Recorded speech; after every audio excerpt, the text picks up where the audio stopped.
देखिए प्रॉब्लम क्या होती है ना कि स्टार्टअप्स कई बार वो प्रॉब्लम सॉल्व करना चाहते हैं जो प्रॉब्लम ऑलरेडी है, और वो गलत नहीं है, क्योंकि अगर वो ऐसी प्रॉब्लम सॉल्व करना चाहें जो लोग रियलाइज नहीं कर रहे हैं तो वो पैसे नहीं बना सकते। बिकॉज अगर आपको पता ही नहीं कि आपको इस चीज़ की ज़रूरत है तो आप उसके लिए पैसे नहीं दोगे। तो startups unfortunately they have to chase where the money is going. तो आज भी स्टार्टअप्स का फोकस रहता है कि भाई हम ज्वाइंट एंट्रेंस एग्जाम के लिए प्रिपरेशन करा दें, हम उसको इस एंट्रेंस एग्जाम के लिए प्रिपेयर करा दें। कौन माथा लगाएगा, माइंडसेट चेंज कराओ, फिर ये कराओ। जब वो माइंडसेट चेंज होगा तो उसके लिए आएंगे स्टार्टअप। जैसे आपको मैं बताऊं, आज ही जो भी बात कर रहे थे हम डॉक्टर साहब से, उसके अंदर बहुत अच्छा डिस्कशन हुआ। बोले कि भाई 90% of health is about what you eat and how you take care of your body, 10% is about medicine and the treatment of the doctor, right.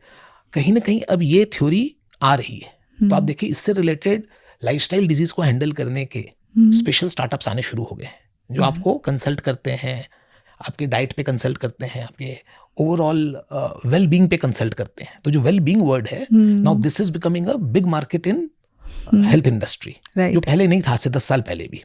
तो अब जैसे जैसे वो रियलाइजेशन आ रहा है तो उसके हिसाब के स्टार्टअप सब अपने आप आ रहे हैं, क्योंकि उनको तो इस वेव को इनकैश करना है, because startup has to make commercial sense, right.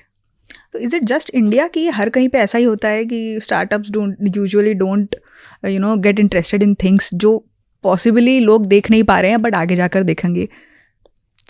नहीं, ऐसा नहीं है। तो जनरली देखिए स्टार्टअप के अंदर तो इन्वेस्ट उसी कंपनी में करना चाहिए जिसका मार्केट अभी नहीं आया है पूरा, और जो आएगा आपको लगता है। अनफॉर्चुनेटली मोस्ट इन्वेस्टर्स उस तरह से नहीं सोचते हैं, वो भेड़ चाल में चलते हैं जी। बट जो आउटस्टैंडिंग इन्वेस्टर्स हैं, जिन्होंने अच्छा काम किया है, वो वैसे ही सोचते हैं। जो चीज़ आज नहीं चल रही है वो उसी में पैसे लगाते हैं जिसका मार्केट नहीं आया। तो मेरा खुद का भी ऐसा सोचना है कि जिस प्रॉब्लम को सॉल्व करने वाली कंपनियां अभी तक लिस्ट नहीं हुई है, इतनी बड़ी नहीं बनी है कि वो लिस्ट हो जाए, इन्वेस्ट उसी सेक्टर में करना चाहिए, राइट। उस सेक्टर में इन्वेस्ट करना चाहिए जिस सेक्टर को लोग सेक्टर के रूप में जानते ही नहीं अभी। तो जैसे मैं भी बहुत गलतियां करता हूं स्टार्टअप इन्वेस्टिंग में, बट मेरे जो भी अच्छे इन्वेस्टमेंट्स हुए हैं उसके अंदर ये अंडरलाइन थीम रही है कि जो चीज को लोग आज इग्नोर कर रहे हैं, जिसको आज हम एक इंडस्ट्री मानते ही नहीं है जी, आप उसमें इन्वेस्ट करो। जैसे आज से करीब 15 साल पहले हमने एक कंपनी में इन्वेस्ट किया था जो एग्रीटेक में थी। तो 15 साल पहले एग्रीटेक वर्ड ही नहीं था, तो कुछ लोग उस प्रॉब्लम को सॉल्व करना चाहते थे, वो हमारे पास आए, हमने उसमें इन्वेस्ट किया। तो एग्रीटेक अब बहुत कॉमन वर्ड है बाय द वे जी। वैसे ही defence tech, space tech, biotech, अब ये सारी चीजों के ऊपर में आज से 10-15 साल पहले कोई इन्वेस्ट नहीं करता था।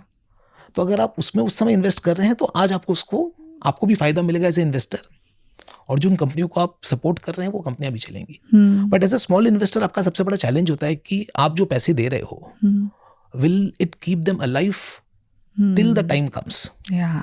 सो सिर्फ आपके उसमें बिलीव करने से नहीं होता है, आपके बाद जो बड़े मनी बैग्स के साथ जो इन्वेस्टर हैं, जिसको हम इंस्टीट्यूशनल इन्वेस्टर बोलते हैं, वीसीज बोलते हैं, उनको भी उसमें बिलीव होना पड़ेगा। तो ये काफी बड़ा लक का फैक्टर हो जाता है कि आज आपको उस सेक्टर में बिलीव आए, उस प्रॉब्लम में, और उसके कुछ दिन के अंदर जब तक इसके पैसे खत्म हो रहे जो आपने इसको दिए हैं, इंस्टीट्यूशनल इन्वेस्टर को भी उसमें बिलीव आए, और वो साइकिल चलती रहे जब तक कि वो मार्केट ना आ जाए। कोई ऐसा पर्टिकुलर प्रॉब्लम सॉल्विंग सेक्टर जिसमें आपने स्टार्टअप में इन्वेस्ट किया और आपको बहुत ज़्यादा होप्स है उससे इन टाइम टू कम? नहीं, मैंने बायोटेक में कुछ इन्वेस्टमेंट्स किए हैं। मुझे लगता है कि वो हार्डकोर रिसर्च से रिलेटेड है और उसमें मेरे को काफ़ी होप है। मैंने कुछ स्पेस टेक कंपनीज में भी इन्वेस्ट किया है, और अभी तक आप देखोगे space tech companies are not yet listed India में एटलीस्ट। इनफैक्ट यूएस में भी अभी तक स्पेस एक्स लिस्ट नहीं हुई है, और ये मैंने 10 साल पहले किया है। तो आई होप कि इसकी भी रिजल्ट्स आएंगे। श्योर।